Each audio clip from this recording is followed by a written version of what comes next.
OBC commission మొదలుపెట్టింది కూడా central గవర్నమెంట్లనే. ఇప్పుడు మీరు స్టేట్ గవర్నమెంట్ లెవెల్లో కులగణన చేస్తే అది చట్టసభలో మీకు అవకాశం వచ్చేది ఉండదని సెంట్రల్లో 31 నుంచి పోరాడుతూ మధ్యలో ఎందుకు ఆగిపోయిందంటారు పొదిలి శ్రీనివాస్ గారు, మీ యొక్క అవగాహన ప్రకారం? ముఖ్యంగా బీసీలకి భారత రాజ్యాంగ పరంగా కానీ అదేవిధంగా ఏదైతే ఉందో మాకు చాలా బీసీలకు మాత్రం చాలా అన్యాయం జరిగింది. ముఖ్యంగా ఏంటంటే చాలాసార్లు చాలా ఉద్యమాలు చేయడం జరిగింది బీసీలు. ఇప్పుడు ఇవాళ రిజర్వేషన్లు అనేది కాన్సెన్స్ లెవెల్లో రాజ్యాధికారం ముఖ్యంగా మనకు కావాల్సింది. ఎవరికైనా సరే కోరుకునేది రాజ్యాధికారం కోరుకుంటారు. ఆ రాజ్యాధికారంలో దాదాపుగా 60% ఎబోవ్ ఉన్నటువంటి బీసీలకి ఎలాంటి రిజర్వేషన్లు లేకుండా, అదేవిధంగా ఎస్సీలకు కూడా అప్పుడు ఇచ్చినటువంటి రిజర్వేషన్ ఏంటంటే డాక్టర్ బాబాసాహెబ్ అంబేద్కర్ గారు ఒక 10 సంవత్సరాల వరకు అమలు చేయాలి, తర్వాత అప్పటికి అభివృద్ధి కాకపోతే ఇంకొక 10 సంవత్సరాలు ఎక్స్టెన్షన్ చేసుకోవాలి అనే దాని మీద పెట్టడం జరిగింది. దానిని నిర్విరామంగా ఇప్పటికి కూడా కొనసాగిస్తున్నారు. మేమేమంటున్నాం అంటే ఎవరికి ఏం చేసినా సరే అత్యధిక శాతం 100%లో మేము 60% పైగా ఉన్నటువంటి బీసీలకి న్యాయం జరగాలని మా పోరాటం చేస్తూనే ఉన్నాం. కానీ ఇంతవరకు అది సఫలీకృతం కాలేదు. ముఖ్యంగా పెద్దలు మేము కాంగ్రెస్ పార్టీ అధికారంలోకి రాగానే ముఖ్యమంత్రి గారు రేవంత్ రెడ్డి గారు వెంటనే కులగణన చేయాలనేది దాని మీద అసెంబ్లీ తీర్మానం చేయడం అనేది చాలా హర్షించదగ్గ విషయం. బీసీలందరం కూడా చాలా సంతోషపడుతున్నాం. అంటే ఇన్ని సంవత్సరాల నుంచి కూడా ఎవరు కూడా మాయమాటలు చెప్పడం. దీంట్లో కూడా రాజకీయ అంటే ఇప్పుడు గతంలో టీఆర్ఎస్ కేసీఆర్ గారు మొత్తం సకల జనుల సమ్మె తర్వాత సర్వే కూడా చేయించారు. సకల జనుల సమ్మె చేసిండు, సమగ్ర కుటుంబ సర్వే లాగా సమగ్ర కుటుంబం కూడా ఉంది అని ఒక జనంలో ఒక. అంటే దయచేసి నేను ముఖ్యమైన విషయం చెప్తున్నా, గుర్తుపెట్టుకోండి.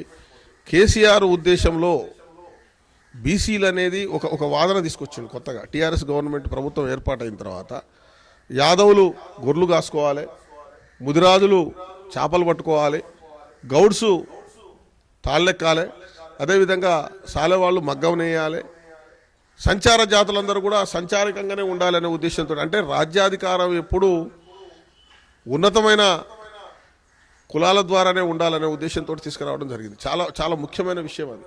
ఎందుకంటే కేసీఆర్ ఎటువంటి వాడు అంటే నేను చెప్తున్నా, నేను చాలా భయంకరమైన వ్యక్తి అనేది తెలిసి కూడా ఒక 10 సంవత్సరాలు ప్రజలందరూ కూడా ఏదో ఈయన తెలంగాణ ఉద్యమం చేస్తాడు, మాకు నీళ్లు నియామకాలు మనకేదో అన్యాయం జరిగిందనే దాని మీద అధికారం కట్టబెట్టారు. కానీ అందరికీ అర్థమైపోయే ఈరోజు అధికారం నుంచి దించి కాంగ్రెస్ ప్రభుత్వాన్ని అధికారంలో తీసుకురావడం జరిగింది. దీంట్లో కూడా ముఖ్యమైన పాత్ర బీసీలదే. అంటే ఎంతసేపు ఉన్న బీసీలు 60% పైగా ఉన్నటువంటి బీసీలు వాళ్ళ కులాల ఏదైతే ఉందో వాళ్ళ వృత్తి చేసుకోవాలి, కానీ మీరు అసెంబ్లీకి కానీ పార్లమెంటుకు కానీ మీరు రావద్దు అనే ఉద్దేశం దృఢంగా ఉన్నదని నేను భావిస్తున్నాను. కేసీఆర్ వాస్తవానికి రాజకీయ పార్టీలతోటి అవసరం లేదు. బీసీలందరూ కూడా రాజకీయ పార్టీలు అతీతంగా పోరాటం చేస్తూనే ఉన్నారు, దాంట్లో ఎలాంటి సందేహం లేదు. ముఖ్యంగా మేము ఎన్ని ఉద్యమాలు చేసినా, ఎన్ని ర్యాలీలు తీసినా, ఎన్ని సభలు పెట్టినా కానీ ఇక్కడ అసెంబ్లీలో కానీ అక్కడ పార్లమెంట్లో ఉన్నది ఉన్నత వర్గాలకు సంబంధించిన ఎమ్మెల్యేలు ఎంపీలే. కాబట్టి ఇంకొక ముఖ్యమైన విషయం ఏంటంటే మేము మాకున్న 60% పైబడి మేము ఏం అడుగుతున్నామంటే చాలా న్యాయపరమైన కోరిక మేము అడుగుతున్నాం. మా శాతం ఎంత, మాకు రాజకీయ అధికారంలో కూడా అంత శాతం ఇవ్వండి అంటున్నాం. ఎంత స్వచ్ఛమైన అభిప్రాయం అంటే ప్రపంచంలోనే అతిపెద్ద భారతదేశము ప్రజాస్వామ్య దేశం. ఇటువంటి ప్రజాస్వామ్య దేశంలో బీసీలందరం కూడా మేము 60% ఉన్నాము. మీకు స్థానిక ఎలక్షన్లు ఇప్పుడు గ్రామ పంచాయతీ స్థాయి కానీ మండల స్థాయి కానీ జిల్లా స్థాయిలో రిజర్వేషన్లు ఉన్నాయి. కానీ అసలు ముఖ్యమైన అంశం ఏంది? Assembly, parliament, Lok Sabha, assembly. కానీ అక్కడ మాత్రం మాకు రిజర్వేషన్లు ఉండవు. అంటే దీనికి కావాలని, అంటే ఏ పార్టీ అయినా సరే, అంటే నేను ఒక పార్టీ అనేది చెప్పట్లేదు, ఏ పార్టీ అయినా కానీ చిత్తశుద్ధి అనేది ఈ బీసీలకు న్యాయం చేయాలనే చిత్తశుద్ధి లేదనేదే నా అభిప్రాయం. ఎందుకంటే అంతే, దాంట్లో ఎలాంటి సందేహం లేదు. ఇప్పుడు బీసీలందరము ఒకటై ఒక ఉద్యమాన్ని నడిపిస్తున్న టైంలో అరే నీది యాదవ కులము, నీది ముదిరాజు కులము అని విభజించే కార్యక్రమాలు కూడా ఉన్నత వర్గాలు చేసిన సంఘటనలు కూడా భారతదేశంలో చాలా జరిగినాయి, తెలంగాణలో కూడా జరిగినాయి.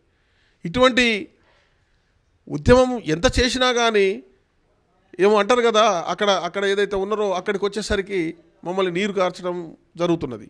ఎందుకు దీనికి కారణం అంటే వీళ్ళు అధికారంలోకి వస్తే మేము 3%, 2% అంటే 10% లోపు ఉన్నటువంటి ఉన్నత వర్గాలే ఇప్పటివరకు కూడా ఇటు రాష్ట్రాలను కానీ అటు కేంద్రాన్ని కానీ పరిపాలించడం జరిగింది. కాబట్టి వాళ్ళు ఎప్పటికి కూడా మేము దీన్ని వదులుకోవద్దు, దీన్ని ఎట్టి పరిస్థితిలో అవసరమైతే వీళ్ళకి ఎటువంటి భిన్నాభిప్రాయాలు కానీ వీళ్ళ పంచాయతీలు కానీ మనమైనా సృష్టించి మనం దీన్ని ఖచ్చితంగా అమలు కాకుండా చూడటానికి వాళ్ళు ప్రయత్నం చేస్తారు. అది ఈ పార్టీ అని కాదు, ఆ పార్టీ అని కాదు, దాన్ని దృష్టిలో పెట్టుకొని నేను ముఖ్యంగా చెప్తున్నాం. ఇప్పటి వరకు కూడా రాజ్యాంగం ఏర్పడిన దగ్గర నుంచి కూడా బీసీ ఉద్యమాలు అడపదడప నడుస్తూనే ఉన్నాయి. ఇప్పుడు మా యువత కూడా చాలా చైతన్యమయ్యారు. బీసీ సంఘాలు చాలా ఉద్యమాలు నడుస్తున్నాయి, అదేవిధంగా చాలా మీటింగులు నడుస్తున్నాయి. కొన్ని కార్యక్రమాలు కూడా మా యువత చాలా ఉద్యమంగా ముందుకు వస్తున్నాయి. ఇప్పటి వరకు కూడా పోరాటం చేస్తూనే ఉన్నారు. కానీ దీనికి ఇంతవరకు కూడా అవుతుంది అనే అభిప్రాయంలో మేము ఖచ్చితంగా ఉన్నాం. ఖచ్చితంగా అవుతుంది, కానీ దానికి టైము అనేది మనం చెప్పలేకపోతున్నాం. ఎందుకంటే ఐక్యత అనేది ఐక్యతని వాళ్ళే ఏదో రకంగా దాన్ని భిన్నాభిప్రాయాలుగా చీల్చి మనం బీసీలు ముందుకు పోకుండా చేయడం జరుగుతుంది. కాబట్టి ఖచ్చితంగా రానున్న రోజుల్లో మాకు స్థానికంగానేమో జిల్లా స్థాయిలోనేమో ఏదైతే రిజర్వేషన్లు ఉంటాయి, కానీ చట్టసభల్లో మాకు ఇటువంటి అవకాశాన్ని మాత్రం ఖచ్చితంగా కల్పించాల్సిందే. కల్పించేంత వరకు కూడా బీసీల పోరాటం అనేది ఏమి ఆగదు. పోరాటాలు నడుస్తూనే ఉన్నాయి, ఉద్యమాలు నడుస్తూనే ఉన్నాయి. దానికి మేమందరం కూడా ముందుండి పార్టీలకు అతీతంగా, దాంట్లో ఎలాంటి సందేహం లేదు, పార్టీ అనేది ముఖ్యం. కానీ బీసీ కాడికి వచ్చినప్పుడు మా బీసీలు అందరూ కూడా ఐక్యంగా ముందుకు పోవాల్సిందే. ఇప్పుడు అదేవిధంగా మొన్న రేవంత్ రెడ్డి గారు ఏదైతే కులగణన ఉందో దానికి సమగ్ర సర్వే కూడా ఏదైతే ఉందో దాన్ని ఖచ్చితంగా అమలు చేసిన తర్వాత దాని మీద కేంద్ర ప్రభుత్వం అయినా సరే ఇప్పుడు కల్లబొల్లి మాటలు చెప్తున్నారు. కేంద్ర ప్రభుత్వం ఏంటంటే ఇప్పుడు ఒక నెల రోజుల్లో ఎలక్షన్స్ ఉన్నాయి, లోక్సభ ఎలక్షన్లు. అన్ని పార్టీలు కూడా ఇప్పుడు బీసీలు కావాలి, బీసీలు అత్యధిక ఓట్లు బీసీలే కాబట్టి ఇప్పుడు బీసీలే ఓట్లు కావాలి. కాబట్టి ఏదో రకంగా మాయమాటలు అన్నీ కులగణన చేస్తామంటారు, మీ రిజర్వేషన్లు మీకు ఇస్తామంటారు, అవసరమైతే మేము వెంబడే దాన్ని చట్టసభల్లో మేము తీర్మానం చేస్తామంటారు. కానీ ఖచ్చితంగా ఏదైతే చిత్తశుద్ధితోటి ఇటు రాష్ట్ర ప్రభుత్వాలు కానీ అటు కేంద్ర ప్రభుత్వం చేసినప్పుడే బీసీలకు న్యాయం జరుగుద్ది అనేది నా అభిప్రాయం. మనం ఎంత అనేది వాళ్ళు చెప్పడం సాధ్యపడదు. ఎందుకంటే వాళ్ళకి ముఖ్యంగా మన బలం ఎంతో వాళ్ళకి తెలుసు. ఎంత పర్సెంటేజ్లో ఉంటామో వాళ్ళు ఎంత పర్సెంటేజ్లో ఉంటాం అనేది వాళ్ళు డైరెక్ట్నో ఇండైరెక్ట్నో కొన్ని సర్వేలు కూడా ఎవరికి వెళ్ళి వాళ్ళు సపోజ్ ఇప్పుడు కొన్ని నాయకులు సొంతంగా కూడా సర్వేలు చేయించుకుంటారు. అదేవిధంగా సర్వేలు ఉన్నమాట వాస్తవం, కానీ ఏదైతే ఉన్నత వర్గాలు ఉన్నారో వాళ్ళు మాత్రం బయటికి తెలవనియరు. ఎందుకంటే అది తెలిసినప్పుడు బీసీలందరూ కూడా ఒక ఉద్యమంగా ముందుకు పోవడానికి ఎక్కడ ఉద్యమాలు స్టార్ట్ అవుతాయో, ఎక్కడ సభావేదికలు స్టార్ట్ అవుతాయో అనే ఉద్దేశంతో దాన్ని అణిచివేయడానికి మాత్రం ఖచ్చితంగా ఉన్నత వర్గాలు ఉన్నమాట అది వాస్తవం.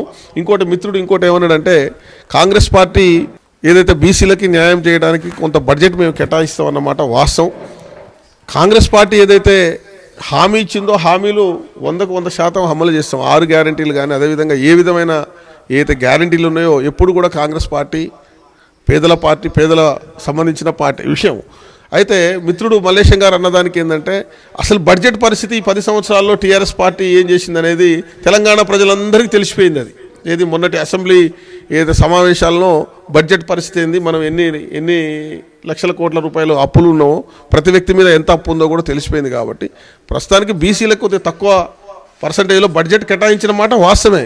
కానీ మేమన్న మాట ప్రకారం ఏదైతే ఉందో బీసీలకి తగినంత బడ్జెట్ కేటాయిస్తాము, దాంట్లో ఎలాంటి సందేహం లేదు. బీసీలకు న్యాయం చేయడానికి కూడా కాంగ్రెస్ పార్టీ ముందుంటుందని తెలియజేస్తున్నాం. బీసీలు కులగణన చేయకముందే 60% కంటే ఎక్కువ ఉన్నామని అనుకుంటున్నాం ఒక పార్ట్.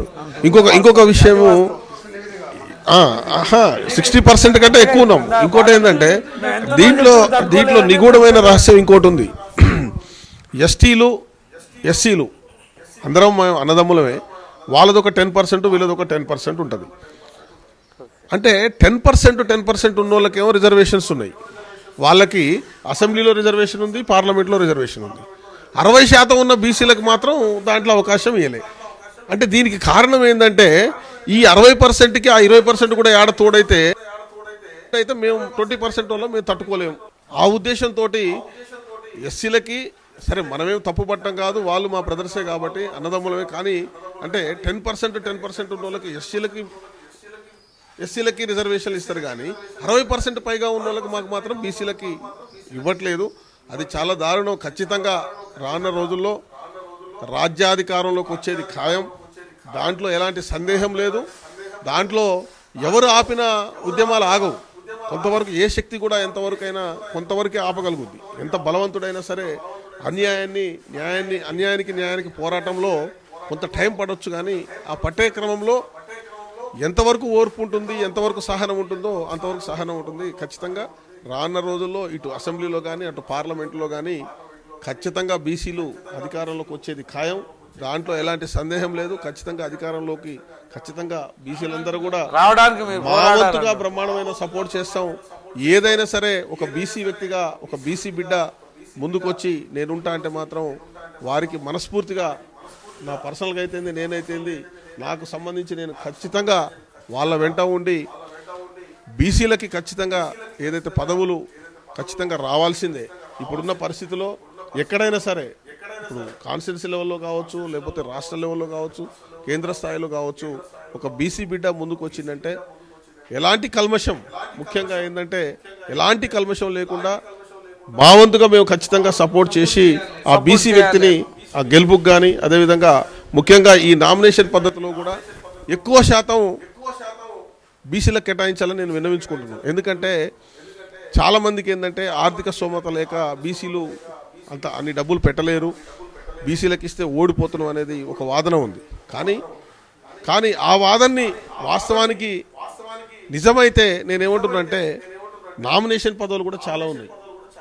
ఇప్పుడు పదవులు ఎన్ని ఉన్నాయో అంతకంటే డబుల్ కూడా నామినేటెడ్ పదవులు కూడా ఉన్నాయి. కాబట్టి నామినేటెడ్ పదవుల్లో దాదాపుగా 70% ఇవ్వండి బీసీలకి. నామినేటెడే కదా. ఇప్పుడు మా వాటాలు ఏదైతే ఉన్నాయో మా వాటాల ప్రకారం నామినేటెడ్ దాంట్లో ఎక్కువ ఇవ్వండి. మేము గతంలో 12 నియోజకవర్గాల్లో బీసీ సంఘంలో తిరగడం జరిగింది. బూడిద భిక్షమయ్య గౌడ్ నాయకత్వంలో ఆయన జిల్లా ప్రెసిడెంటు 12 నియోజకవర్గాల్లో కూడా తిరిగి బీసీ వాదనని ప్రతి నియోజకవర్గ స్థాయిలో మీటింగ్ పెట్టడం జరిగింది. అందరి వాదనని దృష్టిలో పెట్టుకునే కొంతమందికి మా ఉద్యమం ద్వారా కొంతమంది కూడా సీట్లు కేటాయించారు. వాస్తవంగా అది టీఆర్ఎస్ పార్టీ కావచ్చు, కాంగ్రెస్ పార్టీ కావచ్చు. అప్పుడు వచ్చిన వాదన ఏంటంటే మేము బీసీలకు ఇస్తే మీరు పెట్టుబడి పెట్టలేకనో ఈ లేకనో మీలో ఐక్యత లేకనో మీరు ఓటమి పాలవుతారు అనే దాని మీద ఒక వాదన వచ్చినప్పుడు మేము కూడా ఏమన్నామంటే నిజంగా కూడా వాస్తవంగా ఒక సర్వే ప్రకారం అటువంటి అభిప్రాయాలు ఉన్నప్పుడు దాని ప్రకారం ఇవ్వండి. నామినేటెడ్ దాంట్లో 70% మా బీసీలకు ఇవ్వండి అని వాదన కూడా చేయడం జరిగింది. ఇదే ఉత్తమ్ కుమార్ రెడ్డి గారితో కానీ, పెద్దలు జానారెడ్డి గారితో కానీ, కోమటిరెడ్డి వెంకరెడ్డి గారితో కానీ అందరితోటి కూడా మేము మా వాదనని వినిపించడం జరిగింది.